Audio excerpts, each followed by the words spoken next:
নমস্কার প্রিয় দর্শক, আপনারা দেখছেন কেএবি নিউজ বাংলা। আপনাদের স্বাগত জানাচ্ছি আমাদের নতুন চ্যানেলে নতুন একটা প্রতিবেদন নিয়ে। আন্তর্জাতিক বিষয়ে এই প্রতিবেদন আপনারা বুঝতেই পারছেন। রাষ্ট্রসংঘের যে নিরাপত্তা পরিষদ, যেই নিরাপত্তা পরিষদে স্থায়ী সদস্য পদের জন্য দীর্ঘদিন ধরে আমাদের দেশ ভারতবর্ষ সদস্য হওয়ার দাবি জানাচ্ছে, কিন্তু ভারতবর্ষের সেই দাবি একবারের জন্য কোনো সময় গৃহীত হয়নি। কিন্তু আমাদের প্রতিবেশী দেশ পাকিস্তান, সেই পাকিস্তানকে অস্থায়ী সদস্য পদ এবারে দেওয়া হলো। এই প্রথমবার নয়, এই নিয়ে অষ্টমবার অস্থায়ী সদস্য পদ পেল পাকিস্তান। রাষ্ট্রসংঘের নিরাপত্তা পরিষদের অস্থায়ী সদস্য পদ পেল পাকিস্তান। এর আগে 7 বার পেয়েছে, এই নিয়ে অষ্টমবার। শুধু পাকিস্তান নয়, এছাড়াও আরো 4টি দেশ তারা এই সদস্য পদ পেয়েছে, অর্থাৎ অস্থায়ী সদস্য পদ পেয়েছে। তারা কারা?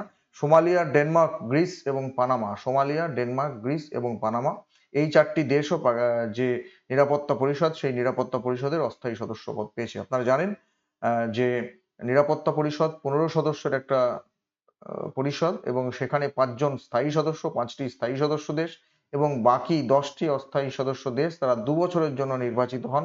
সেই 2 বছরের সময়কালের জন্য এবারে পাকিস্তান নির্বাচিত হয়েছে। আর আপনারা জানেন যে মার্কিন যুক্তরাষ্ট্র, ফ্রান্স, রাশিয়া, চীন, এরা হচ্ছে প্রত্যেকে নির্বাচন যে নিরাপত্তা পরিষদ, সেই নিরাপত্তা পরিষদের স্থায়ী সদস্য, এবং তার সঙ্গে আমি আগেই বললাম যে 10টি অস্থায়ী সদস্য 2 বছর অন্তর তারা নিযুক্ত হন। 5জন 5জন করে পরিবর্তন করা হয়। তো সেই হিসেবে পাকিস্তান এবার পেয়েছে। এবার পাকিস্তান আন্তর্জাতিক বিভিন্ন বিষয়ে অংশগ্রহণ করতে পারবে আলোচনায়। যদিও তাদের ভেটো ক্ষমতা থাকবে না, যেহেতু তারা অস্থায়ী সদস্য হিসেবে মনোনীত হয়েছে এই অষ্টমবারের জন্য, সুতরাং তাদের সেই ভেটো ক্ষমতা থাকবে না। তা হলেও আন্তর্জাতিক নিরাপত্তা সহ অন্যান্য বিভিন্ন বিষয়ে আলোচনায় অংশগ্রহণ করতে পারবে। ভারতের প্রতিবেশী দেশ পাকিস্তান, এবং পাকিস্তানের বিরুদ্ধে বরাবরের অভিযোগ সন্ত্রাসবাদকে মদদ দেওয়ার। সেই পাকিস্তান আবার যখন নতুন করে নিরাপত্তা পরিষদের অস্থায়ী সদস্য পদ পেল, নিশ্চিতভাবে আমাদের দেশ, সেই দেশকে এই বিষয়টা নতুন করে খেয়াল রাখতে হবে। এবং ভারতবর্ষের যিনি বিদায়ী বিদেশ মন্ত্রী এস জয়শঙ্কর, তিনি বারবার বলছেন যে আমরা এই সময়ের মধ্যে দাঁড়িয়ে গোটা জনসংখ্যার নিরিখে গোটা পৃথিবীতে প্রথম স্থানে রয়েছে ভারতবর্ষ, এবং অর্থনৈতিক দিক থেকে দেখতে গেলে পঞ্চম অর্থনীতি। এবং দেশের যে নতুন সরকার আসতে যাচ্ছে, সেই সরকার দাবি করছে যে 47 সালের মধ্যে ভারতবর্ষকে বিকশিত ভারত, অর্থাৎ তৃতীয় অর্থনীতিতে পৌঁছে দেবে এই দেশকে। সেই জায়গায় দাঁড়িয়ে বারবার আবেদন করা সত্ত্বেও নিরাপত্তা পরিষদের স্থায়ী সদস্য পদে ভারতবর্ষকে এন্ট্রি দেওয়া হচ্ছে না, এটা অত্যন্ত দুর্ভাগ্যজনক। এতে নিরাপত্তা পরিষদের যে বিশ্বাসযোগ্যতা, সেটা কোথাও ঘাটতি হয়ে যাচ্ছে।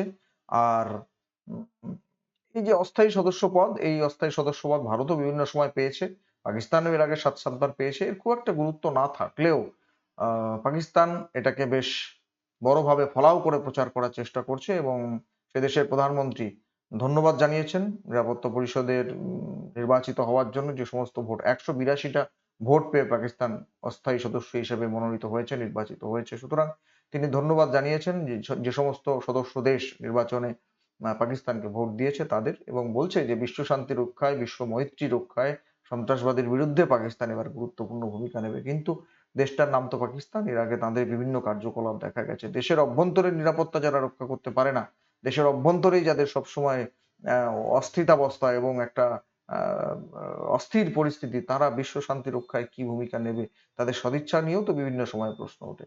যাক, আজকের দিনে দেশের, আমাদের ভারতবর্ষের নতুন সরকার যখন আগামীকাল শপথ নিতে যাচ্ছে, তৃতীয়বারের জন্য নরেন্দ্র মোদী তিনি স্পর্শ করবেন স্বাধীন ভারতের প্রথম প্রধানমন্ত্রী জওহরলাল নেহেরুকে, তৃতীয়বারের জন্য উপর্যুপরি প্রধানমন্ত্রী হয়ে।